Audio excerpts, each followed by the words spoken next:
Olá, meus alunos do oitavo ano. É um prazer estar novamente aqui com vocês para mais uma aula virtual de Geografia. Espero que vocês estejam todos muito bem.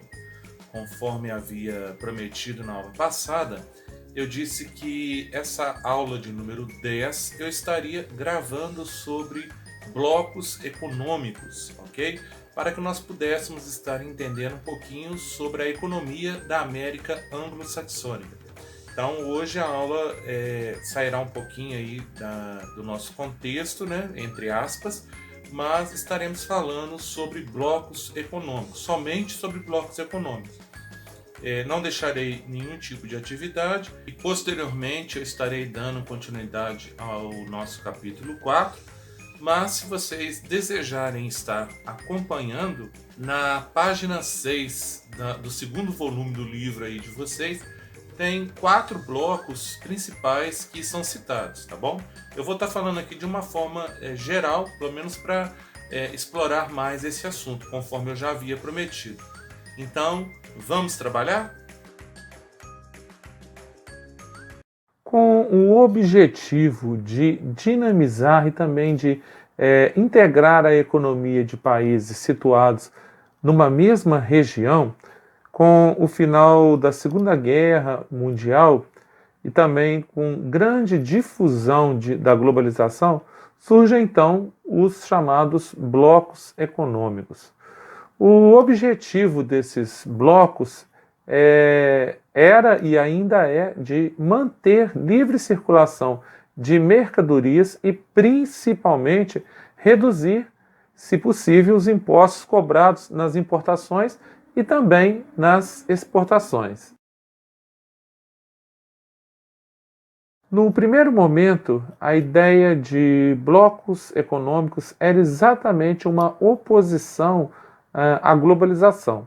Pensava-se que se a economia entre os países pertencentes a blocos ganhassem força e também se potencializasse, conseguiriam então enfraquecer a economia mundial. Só que, na verdade, os blocos econômicos acabaram fortalecendo a economia a nível global. Isso ocorreu porque essa integração regional entre países, formando os blocos, potencializou o comércio com o mercado externo, justamente porque passaram a ter tarifas comuns, interesses mútuos, dinamização das trocas comerciais, sem falar que o objetivo principal foi diminuir a concorrência. Esses blocos também tinham o intuito de diminuir as fronteiras impostas pelos países, havendo trocas significativas como mão de obra, serviços, capitais e fluxo de mercadorias. Além disso, também é um objetivo aumentar o produto interno bruto, que é o PIB, o lucro das empresas e, consequentemente, os empregos nos países desenvolvidos. Um bom conceito para bloco econômico pode ser construído como sendo um grande grupo de países que visa aumentar as trocas comerciais regionais, expandindo seus dados econômicos, como PIB, empregos, multinacionais no país, poder de compra de população, entre outros. Existem vários blocos econômicos espalhados pelo mundo, mas cada um possui um nível de integração diferente dos demais. O que caracteriza essa integração é o desejo dos países membros de intensificar mais ou menos as relações econômicas entre as nações. O primeiro acordo internacional entre países a se constituir no mundo foi o Benelux, que seria semente para a formação posterior da União Europeia. O Benelux consistia na união comercial com a redução de tarifas aduaneiras entre a Bélgica, a Holanda e Luxemburgo. Entre os principais blocos econômicos do mundo, podemos citar a União Europeia, o SEI, NAFTA, APEC, ASEAN, Mercosul e muitos outros. Observe então esse mapa que eu estou mostrando nesse momento sobre os blocos econômicos. Gente, a organização dos blocos econômicos ocorre de acordo com algumas características. Vamos então conhecer as características. Vejamos bem.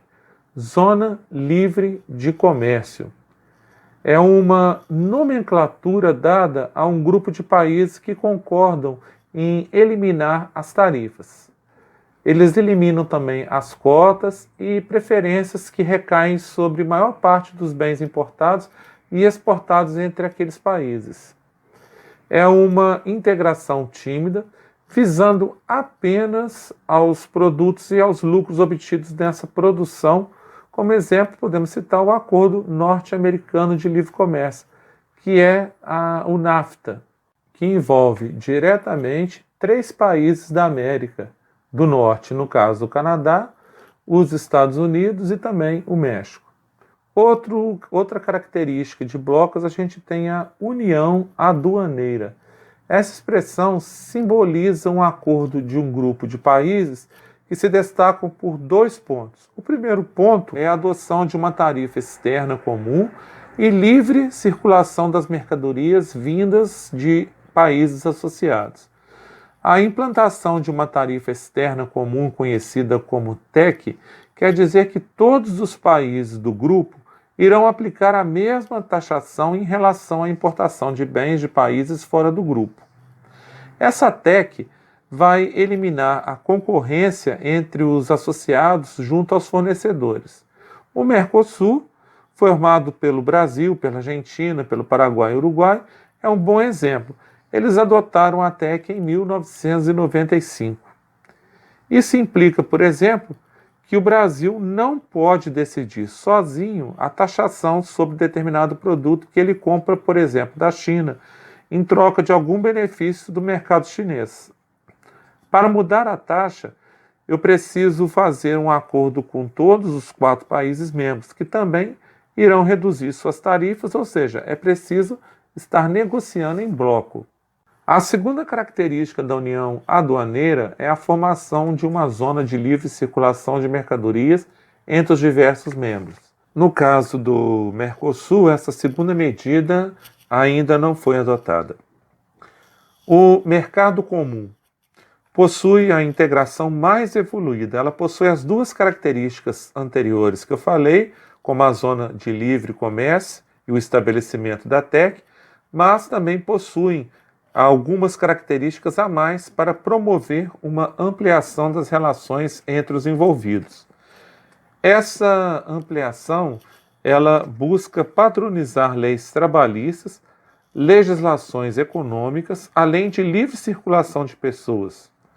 Empresas nacionais podem expandir seus negócios, podem se instalar em qualquer um dos países do bloco que está nesse nível de integração. União econômica e monetária. Quanto maior for a intensificação dentro do bloco, maior será o avanço da relação econômica, podendo até mesmo chegar ao seu estágio máximo e completo. Nesse caso, esse estágio máximo seria a adoção de uma moeda única e criação de um banco central do bloco, que é o caso da União Europeia. Gente, já falando então de União Europeia, quero dar início então falando sobre esse bloco econômico. A União Europeia é o principal bloco econômico da atualidade.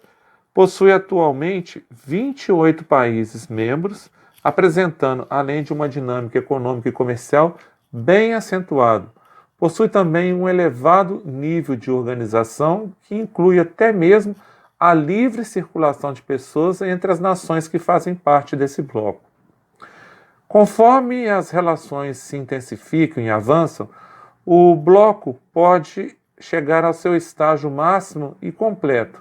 A adoção, por exemplo, de uma moeda única e criação de um banco central do bloco. É o caso da União Europeia, que adotou o euro como moeda oficial em 2002, e essa moeda não é adotada em todos os países que fazem parte desse bloco. Conforme eu disse anteriormente, eu tenho o NAFTA, Acordo Norte-Americano de Livre Comércio, teve início em 1989, com a adesão de 2 países da América do Norte, o Canadá e os Estados Unidos. Somente em 1991 que iniciaram uma conversa introdutória sobre o acordo com o México, mas foi somente em 1994 que os Estados Unidos, Canadá e finalmente o México acabaram firmando então esse bloco, acabaram firmando esse acordo comercial. Com uma pequena integração econômica, os três países envolvidos, eles possuem trocas comerciais significativas, um amplo mercado consumidor. Como consequência, então, do NAFTA, desse bloco, temos hoje grandes modernizações industriais, temos investimentos nos três países, sem falar que há trocas comerciais diárias entre esses países, com valor estimado de aproximadamente 2,6 bilhões de dólares. Eu estou dizendo por dia, ok? Vamos falar então agora do nosso bloco econômico, o bloco que nós fazemos parte, que é o Mercado Comum do Sul, Mercosul. Ele foi criado na década de 1990 e corresponde ao maior PIB da América Latina, com 10 países envolvidos, havendo desde trocas comerciais até livre circulação de pessoas. O Mercosul corresponde à quinta maior economia do mundo, com um produto interno bruto de quase 2,8 trilhões de dólares. Além disso, esse bloco é um espaço privilegiado para investimentos, associações empresariais, turismo, comércio, entre outros cenários econômicos. A Associação das Nações do Sudeste Asiático, esse é o bloco ASEAN. Esse bloco ele foi criado em 1967, lá na Tailândia, com o objetivo de desenvolver países que estão no sudeste da Ásia, como, por exemplo, Indonésia, Singapura, Malásia e outros. Trata-se de um bloco tímido que se encaixa em uma união aduaneira, cujas ações buscam a integração política e econômica dos países membros. Eu tenho ainda a APEC, com 21 países participantes. Esse bloco inclui as nações banhadas pelo Oceano Pacífico, como os Estados Unidos, o Japão, a China, o Peru, Hong Kong, entre outros. Inicialmente, quando foi criado, em 1989, era apenas um fórum para decisões econômicas entre as nações. Com o passar do tempo, houve a tentativa de implantar uma zona de livre comércio, mas as disparidades eram imensas. Apesar de haver uma interdependência gradual entre as nações, ainda há muito que superar para que essa zona de livre comércio seja implementada. Haja vista as disputas comerciais entre as três maiores economias do globo presentes nesse bloco, que são os Estados Unidos, a China e o Japão. Então essa é a nossa aula de hoje sobre blocos econômicos. Eu espero que tenha ficado um pouco mais entendido a respeito do que eu falei aqui. Espero também que vocês possam ter aproveitado. Não falei de todos os blocos, né? Com muitos detalhes, mas pelo menos falei dos principais, tá bom? Fiquem com Deus, um grande abraço e até o nosso próximo encontro.